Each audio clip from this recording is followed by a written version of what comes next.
La problemática principal es que en esta época hubo muchos enfrentamientos entre estos dos grupos, lo que generó conflictos políticos, sociales y económicos.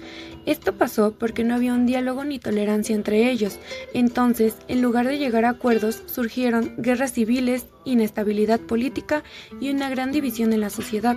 Todo esto afectó al desarrollo del país, provocando una crisis económica, desigualdad y problemas que duraron mucho tiempo. Punto número 1. Presentemos. A lo largo de la historia de México han existido diferentes formas de pensar sobre cómo debe organizarse el país. Dos de las más importantes fue la de los liberales y la de los conservadores, ya que cada uno tenía ideas muy distintas. Por un lado, tenemos a los liberales, que buscaban que el país avanzara y se modernizara. Ellos querían separar a la Iglesia del Estado, que todas las personas fueran iguales ante la ley y que el país tuviera un gobierno republicano. Y por el otro lado tenemos a los conservadores, que defendían más las tradiciones. Ellos pensaban que la Iglesia debía seguir teniendo un papel importante en la sociedad, que se debía mantener el orden social y en algunos casos apoyaba la idea de una monarquía. Estas diferencias no solo eran opiniones, sino que provocaron conflictos importantes en el país, como guerras y muchos cambios políticos que marcaron la historia de México. Todo esto nos hace reflexionar sobre algo muy importante. ¿Es posible que las personas con ideas diferentes puedan convivir sin generar conflictos? ¿Y cómo influyen estas ideas en la sociedad actual? En conclusión, aunque existan diferentes formas de pensar, es importante aprender a dialogar, respetar y llegar a acuerdos que beneficien a todos. Después de la independencia de 1821, México se encontraba atravesando una situación de extrema fragilidad, puesto que se había perdido más de la mitad del territorio nacional. Este escenario de crisis propició el nacimiento de dos bandos. Por un lado estaban los liberales, encabezados por figuras como Benito Juárez, Melchor Ocampo, Valentín Gómez Farias y Lerdo de Tejada. Ellos se inspiraban en la Ilustración europea y en los principios de la Revolución Francesa. Buscaban un Estado laico, federal, republicano y moderno, donde la economía se rigiera por el libre mercado y donde los derechos individuales estuvieran garantizados por la Constitución. Por otro lado, el conservadurismo tenía como principal ideólogo a Lucas Alemán, quien defendía la continuidad de las estructuras heredadas del virreinato. Para él, la Iglesia Católica era el único lazo capaz de mantener unida a una nación. Defendía el centralismo político, la economía proteccionista para favorecer la industria nacional y el orden jerárquico de la sociedad como garantía de estabilidad. Por otro lado, tanto la burguesía liberal y la aristocracia conservadora compartían una misma posición de clases.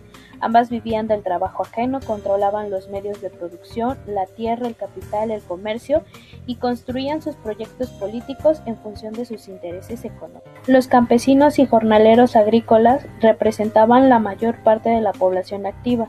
Trabajaban en las haciendas bajo el sistema de peones acasillados, un régimen de servidumbre por deuda que los ataba a la tierra sin posibilidad real de movilidad social.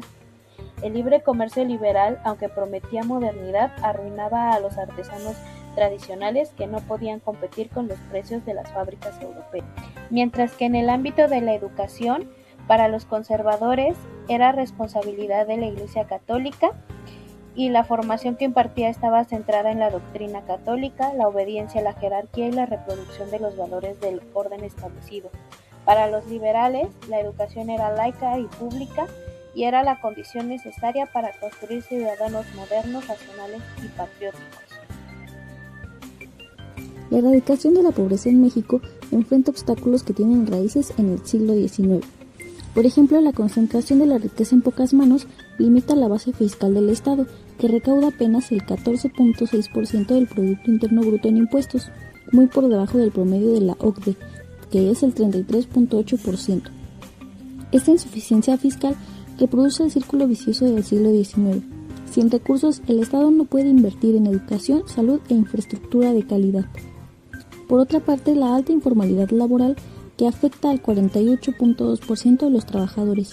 Es tanto causa como consecuencia de la pobreza. Esta situación no es un fenómeno nuevo, es la continuación del peón acasillado y del artesano sin protección del siglo XIX bajo nuevas formas. La inversión en educación de calidad y pertinencia cultural es la condición necesaria para romper el ciclo de la pobreza intergeneracional. El siglo XIX falló en esta apuesta, proclamó la educación como derecho, pero la financió como un privilegio. El rezago educativo de 24.2 millones de personas es una herencia directa del fracaso del siglo XIX en universalizar la educación de calidad. Romperlo requiere no solo más recursos, sino un cambio de paradigmas en la educación, que la coloque genuinamente al servicio de los sectores populares, reconociendo sus saberes, contextos y necesidades, como lo propone la nueva escuela mexicana con su énfasis en la comunidad y la interculturalidad. Pero, sin importar el programa, el objetivo siempre debe ser la educación formativa, es decir, a base de valores cívicos.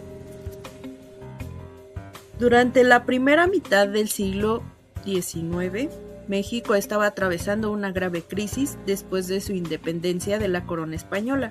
Aunque su población era mayormente indígena, campesina y trabajadora, estos sectores quedaban excluidos de la toma de decisiones. El sistema virreinal continuó vigente y el poder se concentraba en la iglesia, lo que favoreció a marcar más la brecha entre la clase elitista y la clase pobre. Más adelante surgen dos tipos de bandos, los liberales y los conservadores. Ambos buscaban ejercer el poder sobre el país, aunque con diferentes intereses, mientras que los conservadores buscaban que el poder se concentrara en la iglesia y el impulso de la industria nacional. Los liberales estaban a favor de la intervención del Estado en el gobierno y el libre mercado.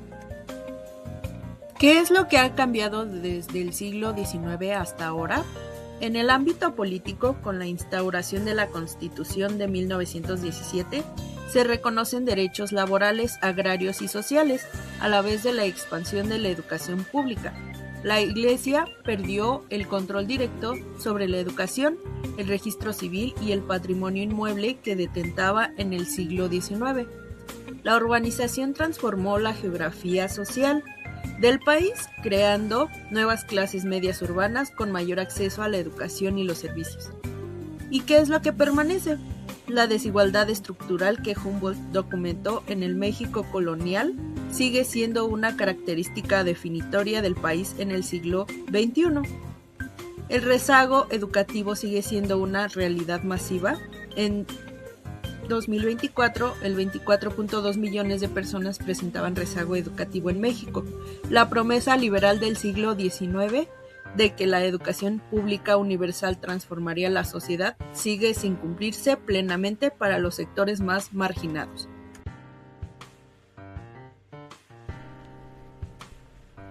En este punto organizamos la información analizada para poder comprender mejor el problema y proponer posibles soluciones.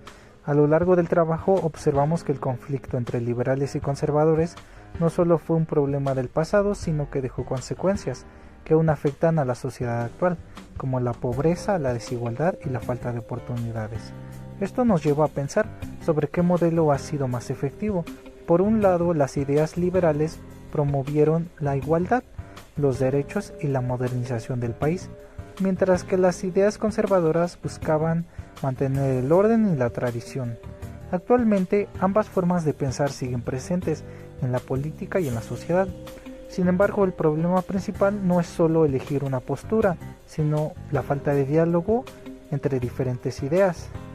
Cuando no existe tolerancia, se generan conflictos que afectan directamente a la población, específicamente a los grupos más vulnerables, como las personas de bajos recursos, comunidades indígenas y jóvenes. Además, las decisiones de quienes tienen el poder influyen en aspectos claves como la educación, el empleo y la calidad de vida. Por ejemplo, la falta de oportunidades laborales y la desigualdad educativa dificultan que muchas personas mejoren su situación. Por ello es necesario proponer soluciones como mejorar el acceso a la educación, generar empleos dignos y reducir la desigualdad y garantizar oportunidades para todos. Finalmente es fundamental fomentar el diálogo y la participación social, ya que solo así se puede construir acuerdos y beneficiar a todos, y se evitan conflictos como los del pasado.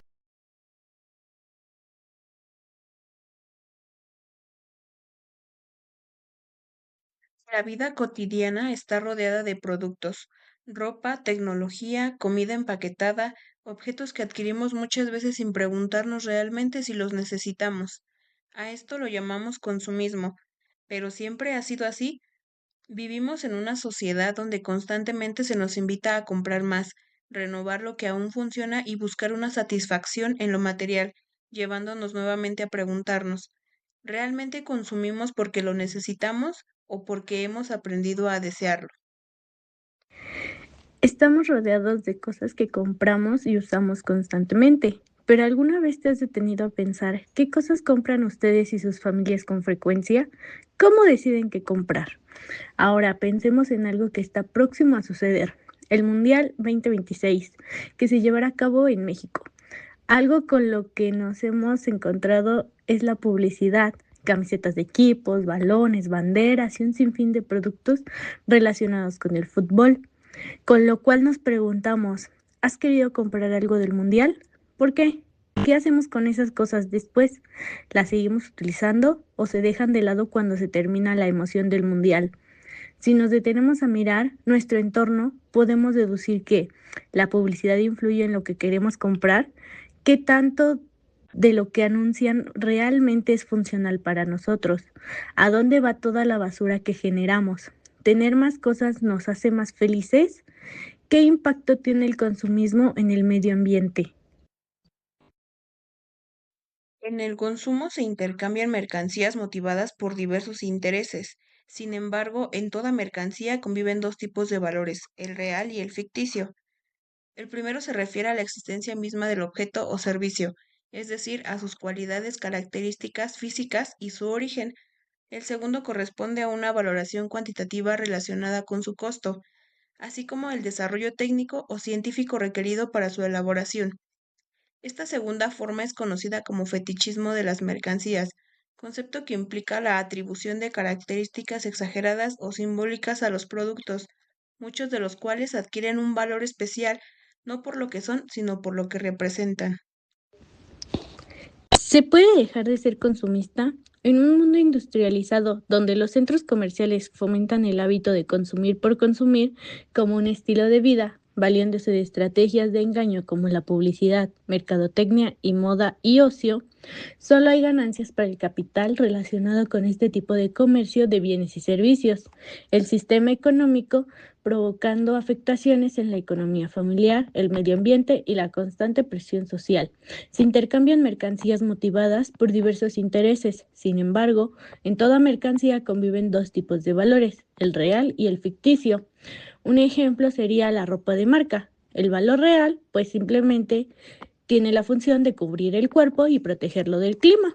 El valor ficticio es una prenda de marca que puede ser vista como símbolo de elegancia, éxito o pertenece a cierto grupo social.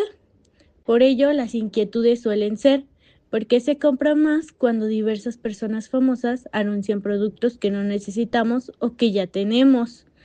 ¿Qué consecuencias suelen traer estas compras? ¿Son realmente necesarias o útiles los productos? Las redes sociales han dejado de conectar gente con gente para conectar gente con productos, temas de interés, marketing o productos de entretenimiento. Un claro ejemplo ahora es en 2026, con la llegada del Mundial, ya que no solo es un evento deportivo, también funge como motor económico y de consumo masivo. Por ejemplo, la revista Forbes en México menciona que el crecimiento del país puede subir hasta 0.62% del Producto Interno Bruto, gracias a dicho evento. Algunas curiosidades que se pueden llegar a tener son comprender, investigar y analizar lo que sucede con la basura que se genera a partir de estos productos y su impacto en el ambiente. Retomando uno de los acontecimientos más relevantes y actuales que estamos a punto de vivir como país, el Mundial 2026, donde México será una de las sedes oficiales, analizaremos cómo este evento no solo representa una celebración deportiva, sino también un fenómeno de consumo masivo. Un ejemplo claro es el anuncio reciente de la marca Lego, en el que se presenta un CD especial con la Copa del Mundo en versión Lego, acompañado por la participación de grandes y reconocidos futbolistas internacionales, como lo son Messi, Cristiano Ronaldo, Mbappé y Vinicius.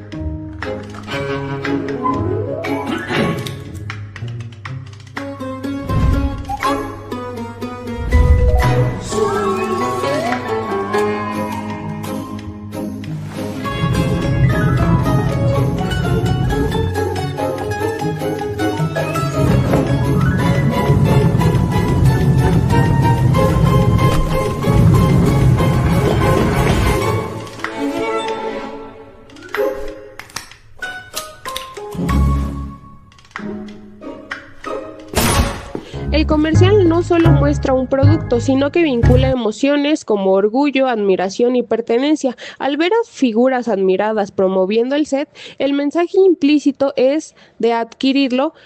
Nos acerca simbólicamente a este mundo de prestigio y reconocimiento. De esta manera, el consumo deja de responder únicamente a una necesidad y se convierte en una forma de identificación social, lo que ha generado un notable incremento en las ventas de este producto.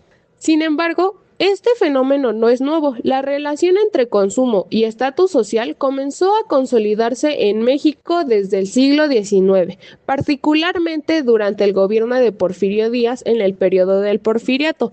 La modernización económica y la fuerte influencia europea impulsaron la idea de que el progreso y el éxito estaban ligados a parecer y consumir como las élites europeas.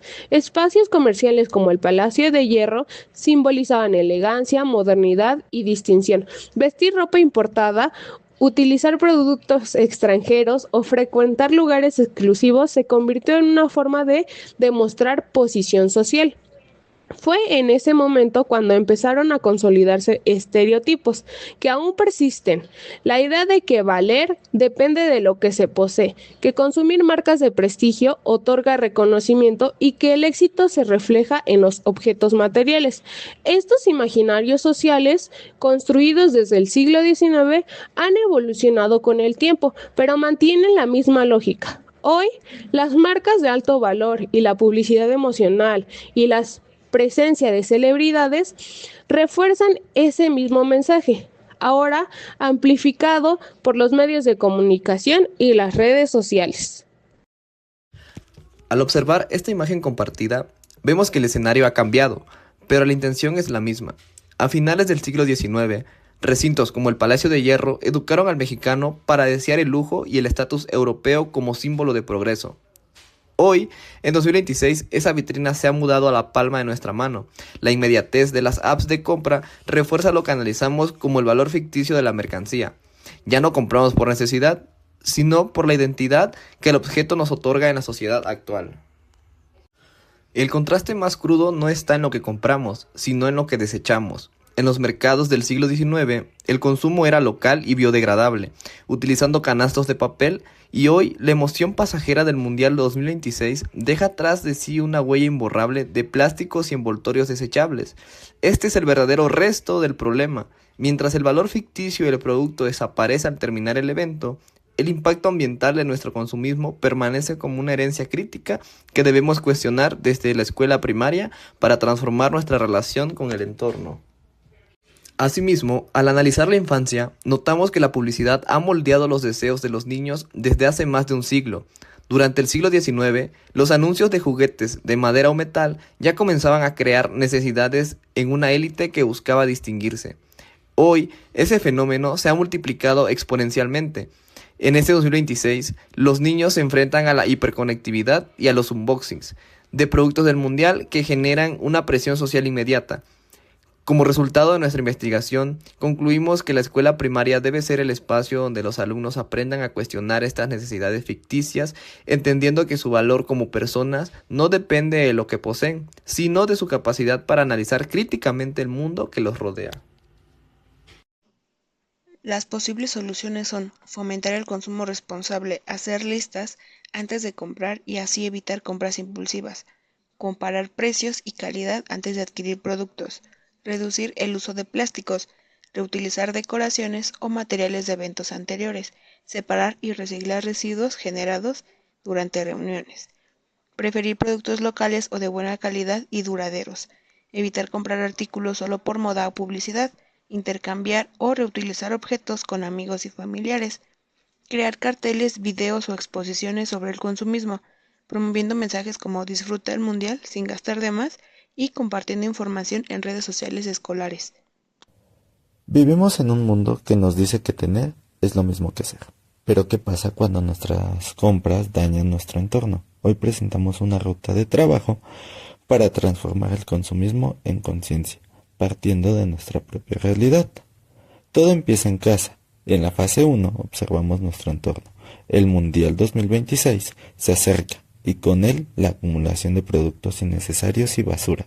No es algo lejano, es nuestra vida diaria. Pero en la fase 2 nos preguntamos por qué compramos.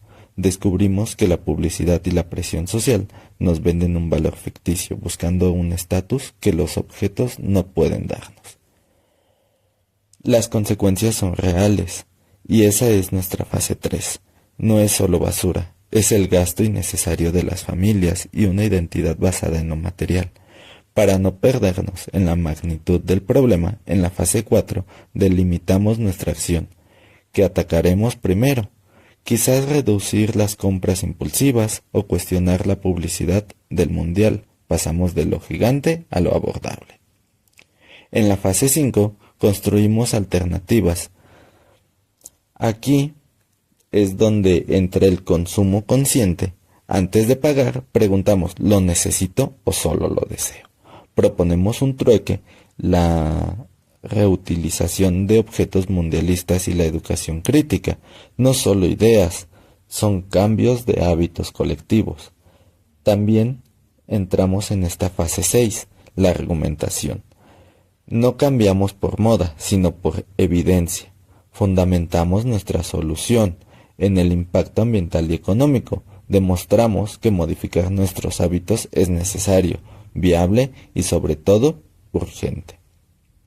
Finalmente, miramos al futuro. En la fase 7 y la última, creamos compromisos personales y comunitarios. Estos pactos se guardan en una cápsula del tiempo, recordándonos que nuestra conciencia crítica de hoy es la promesa de un planeta más sano mañana. ¿Y tú qué vas a cambiar?